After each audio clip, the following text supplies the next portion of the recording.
Hey everybody, welcome to another edition of the Randall-Reilly Review. I am Joshua Miller, and as you can see, we are again shooting remotely from my home studio, aka my living room. Over the past few weeks, we have gone over the coronavirus and how it's affected the trucking industry and what the industry as a whole is doing to adapt to it. We've covered from the fleet level and from the driver level, both owner-operator and company drivers. Today, we're going to be taking a look at driver recruiting itself.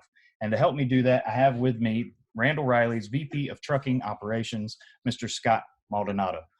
Scott, I want to thank you very much for taking the time to be here with me today. I realize you're probably very busy. You have a lot going on. But I want to thank you for coming out to talk with us. And before we really jump in here, if you could maybe just give a brief overview, because I know you have a background in the recruiting side of things outside of Randall-Reilly. So maybe give a brief rundown of your history in recruiting, and then tell everybody what you do as far as driver recruiting and your relationship with fleets at Randall-Reilly. Absolutely. Good afternoon, Josh, and thank you for having me on. I really appreciate the opportunity to get in here and share some time with you and everybody out there in the field. Again, my name is Scott Maldonado. I've been in the industry, in the trucking industry, I'd say about 24, 25 years. Prior to that, I was in the military. In 1996 is when I actually got into a truck, and from there got into the walls and started dispatching, and I was working in operations. So I spent a big portion of my time, probably the first, I'd say 10 years in operations, from driver manager, fleet manager, terminal manager, all that good stuff. After that, I jumped into the safety field, where I was actually regional safety manager for a very, very large carrier in the industry. Did that for a few years, and my last, I guess, I'd say 8 to 10 years is when I was asked to be responsible, asked to lead the recruiting, compliance, and processing function for the company. And so that's what I did. I was responsible for the onboarding process, driver orientation, driver training, recruiting, processing, and compliance. We had a huge team. And we were hiring about, 23 to 25,000 drivers a year. A pretty stout team, and so you had to make sure that everybody was hitting on every cylinder, and you were measuring everything that happened. Enjoyed that, and I'd say 5 years ago, approximately 5 years ago, is when Randall-Reilly reached out to me, and I was a client of theirs for many years. I'd say well over 10 years, and asked me to join their team, and that's what I did. I came over to and I've spent the last few years working directly with the sales team, and we do some recruiter mentoring along with some operational mentoring at the fleets. Fleet levels, fleet sizes from 40 to 50 trucks, as high as 9 to 10 to 12,000 trucks. So we have a vast, I guess, client base that we're working with.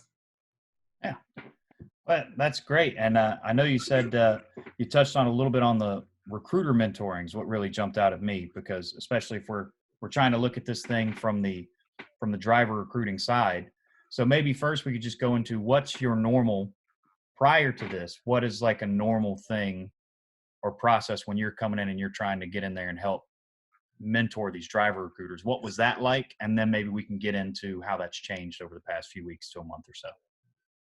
Okay, absolutely. So what we do now is we have a driver mentoring program, and it consists of, it's kind of a 3-stage deal where I'll spend 2 to 3 weeks looking at the data. I'm a big believer of you manage the numbers and you coach and you lead the people. So what we'll do is we'll look at the data and the metrics that matter most to hiring, whether it's the driver lead funnel, every lead that comes in the door, and individually we'll break it down, but by recruiter, along with the lead source, the lead type, and trying to see what's convenient and what's not.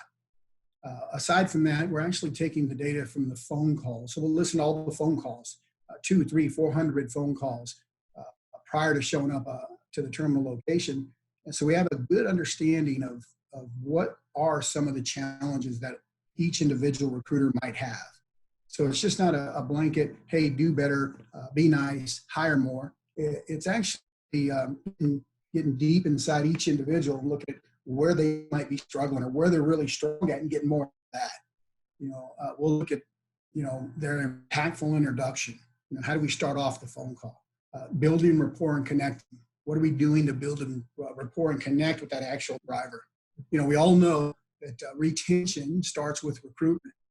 We all know that that driver, he or she's going to stay with us depending on how well we recruit them. Everybody has a play in driver retention, but it does start with us in recruiting. That's great. That's awesome. What really jumped out to me is the listening to phone calls, because that seems like that would be some incredibly valuable information to actually hear the conversations that are happening between these prospective drivers and these recruiters. So having listened to hundreds, if not thousands of these phone calls over this mentoring program, how has driver concerns or driver questions during the process, how have they changed? What were they concerned about? And then how has this coronavirus, how has this pandemic impacted that? What are the drivers concerned about now? Okay. All right. Generally, and most folks that are here listening and watching this get this and understand this, but generally drivers already know where they're going to go. If he or she's an experienced driver, I'm just throwing that number out there, but about 65 to 70% of them already looked you up online. They know what you have, what your benefits are. They know what your requirements are. So they're calling in, they're truly calling in and are just being processed. So in the old world of recruiting, a recruiter would call them in. It went simple. It went like this: Josh, how you doing? How much experience you got? Where do you live? Does this sound good? Here's what we pay. Does this sound good to you? And then they process the driver. In today's world, it's changed. Today's world, we have to build that rapport and uncover why they're truly calling. And objections, you got to really overcome those objections. When a driver tells you he or she's looking for local, instead of saying, okay, we don't have local back, or we don't have local, we'll keep your name on file. Better yet, you're getting in those conversations to find out what it is they're looking for local for. Who are they currently in local with? What are they wanting to be home every day for? And see if that you can take some of your solutions and tie them into what they're looking for. The questions we used to hear in the past were exactly that. What type of equipment do you have? What do you run? The driver will say. In today's world, it sounds more like, how are you cleaning your equipment? How are you preparing your equipment for me to get into that truck? Because they're worried. In the old world, it used to be, hey, I want regional. Now it's, hey, I want regional, but I want to actually be home within a one-day transit time, just in case something happens at home and I need to get there to take care of my family. A few other things are, rider policies. You're hearing that more often. Before it was, 13, 15, 16 years old, whatever that age limit might be, depending on the insurance for your company. Nowadays, drivers are asking, hey, can you bend those rules? Is there anything we can do to change those rules, should I say? Not bend them, but change those rules, because the kids are now at home, and it's a good possibility the spouse, they're pulling their hair out because they're with the kids. So they're trying to get their family, their kids on the equipment with them. Additional PTO. Everybody's wondering, hey, what's going on? If I get sick, what's going to happen? So the 1 week off a year, the 2 week off a year, the general PTO that a driver's given, they're asking, do you offer additional PTO? Will I be paid if I'm off because of the COVID-19? That's the kid thing. That's a huge curveball. I'd never even thought about that. This, with all these schools closing, you got the mom or the dad at home just saying, here, why don't you go for a ride? Go for a ride with the other parent for a while. Leave me alone. That's really interesting. And kind of along those same lines, is there anything that you've seen that fleets or recruiters are doing differently to try to help alleviate those concerns? Is there something they can do to really help out with that? Absolutely. Some of the concerns that drivers do have is, hey, what are you going to do if somebody there is contacted or comes up positive for COVID? What happens then? Will you tell us? And most carriers are all carriers are following the CDC guidelines. Mm-hmm. Making sure that they're investigating who that individual has been in contact with. They're making sure that they're cleaning and sanitizing the areas. So they're taking all measures possible to make sure that they're putting those drivers into a safe, clean tractor, or even a clean environment when they come into work. A lot of them are asking about food. What are you going to do there? Will there be refrigerators? And then there's a lot of carriers out there that already would offer a refrigerator in the truck. But in today's world, it's just so much more important because that refrigerator is going to limit the amount of time that driver, he or she, has to spend in the grocery store or spend in a truck stop eating truck stop food, because they can have that food actually in the truck with them. So that refrigerator is definitely taking a different turn in the last 4 to 5 weeks. Yeah, I would say as much time as you can get to yourself away from other people is probably what they want at this point. Absolutely. It's amazing to see, Josh, what the carriers are doing just in support of the drivers. We've always known that they're the backbone of our country, and without drivers, we have no jobs. That's you, that's me, that's everybody at the carriers. We all know that. They've done stuff as far as, grab and go bags where they have grocery bags already pre-selected, so drivers don't have to go into the grocery store. And they're having them prepped, and at their heavy locations, their terminals, your Chicago's, your Gary, Indiana's, your Pennsylvania, your New York. So those hot spots, they're being flooded with masks as well, masks and sanitizer.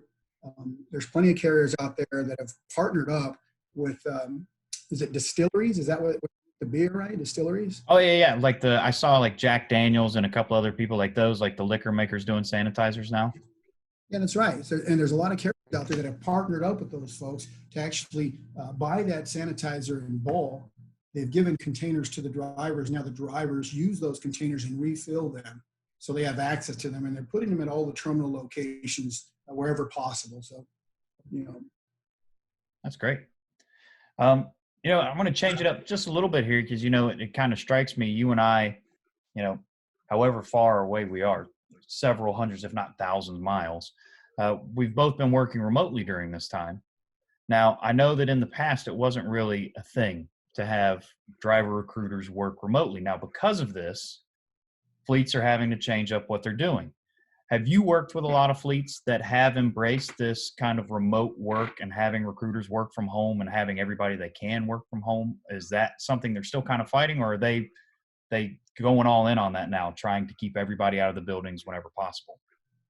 Absolutely. There's no doubt in my mind that every carrier out there in the industry is going to take safety first. I mean, that's the most important thing, is to make sure that everybody's safe and able to get back to that final destination, to their family members, whether you're in the truck or you're in the office. So in the beginning, just like anything else, 5 years ago, I was never a big proponent of working from home. It wasn't my thing. In the last 3 years, I'm able to do that, and I've been able to see that, hey, there's definitely benefits in working from home, like we all know, and there are those struggles, working from home. There's a lot of carriers out there that hit it head on, and they said, okay, we're going to work from home. Well, let's give them the tools they need to work from home, and let's give them, frequently asked questions, give them all the support they need, because a lot of folks have never worked from home. They struggle with that. In the recruiting market, so many of us in recruiting, we have that personality where we feed off other individuals. So we like to be on the floor with, 10, 15 different people, music playing, everybody's having a good time. I mean, we really feed off that, and we're able to get on that phone call and hire some drivers. In today's world, it's flipped on us. We're sitting in our offices at home and we're making phone calls. On the positive note, the driver engagement, I'm hearing from many recruiters as I talk to them, their driver engagement is skyrocketed because they don't have outside noise, so they're able to sit down, buckle down, and just start, making phone calls for those drivers. Excellent. Now, let me see how to phrase this here. I know that trucking has fared a little bit better than some of the other industries, because without trucking, the rest of us, as you were saying, without trucking, the rest of us are done. Nobody's got a job. A massive amount of freight every year is transported by trucks, and you need drivers for that. And because of that, you need driver recruiters. But I also know that some segments of the trucking industry has seen their freight levels drop. Certain luxury items, things like that, are not in high demand right now, even though groceries and other things are still in pretty high demand.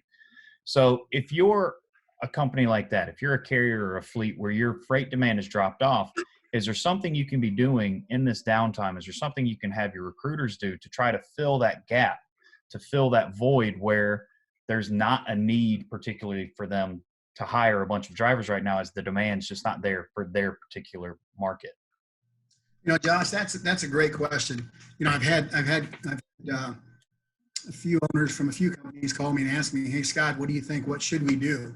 Of course, as we all know, what's important to us. We all know is the driver, the equipment, the buildings, the people. It's hard to replace a Joshua. It's hard to replace a Tim or a Jim. So in the past, what we've done and what I've seen other folks do is they've taken that recruiter and they replaced him within the organization. They replaced him or her, and there's a few different things you can do with them. We all know that extended coverage of the night crew. That's when the calls come in, drivers are out on the road. They're either broke down, they need pickup numbers. It's usually an emergency code 5 situation.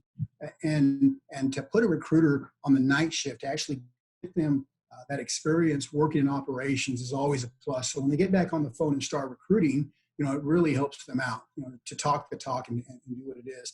And again, you have a lot of recruiters out there that already have that operational experience and they understand it and they get it.